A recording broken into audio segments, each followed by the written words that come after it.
En tournée aujourd'hui dans notre syndicat, dans le secteur de Saint-Jérôme, syndicat de Rivière-du-Nord, pour, entre autres, discuter de certaines situations qui sont très préoccupantes ici, entre autres sur la précarité d'emploi, bien entendu, l'attraction-rétention, une pénurie de main-d'œuvre, bien entendu, on a beaucoup de difficultés à remplacer les gens. La précarité d'emploi, nous avons beaucoup de petits postes.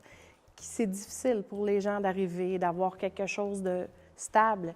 Ils cherchent des emplois ailleurs, que ce soit des éducatrices en service de garde, que ce soit des secrétaires. Ils vont voir dans d'autres commissions scolaires où parfois il y a des postes qui sont en plus grand nombre et en plus grand nombre d'heures aussi. Concernant la violence à l'école, c'est un enjeu principal. Nous avons dans plusieurs écoles, dans la majorité, des gens qui vivent de la violence, que ce soit verbale, que ce soit des coups physiques. On a besoin d'aide pour les enseignants, mais on a besoin d'aide aussi pour le personnel de soutien.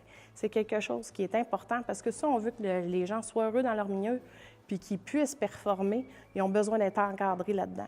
Il faut que nos directions d'école ainsi que nos directions de commission scolaire puissent être au courant de la situation et puissent aussi nous aider dans ce milieu-là. Il faut prendre des mesures, il faut mettre des mesures concrètes en place pour s'assurer que les gens travaillent dans un contexte sécuritaire, mais qu'on offre un service aussi de qualité et sécuritaire aux enfants avec qui on travaille au quotidien. L'école, maintenant, c'est de 7h à 18h le soir. L'école, c'est le personnel de soutien scolaire, c'est les enseignants et c'est les professionnels. Bien comprendre ce message que l'éducation, c'est aussi nous, le personnel de soutien.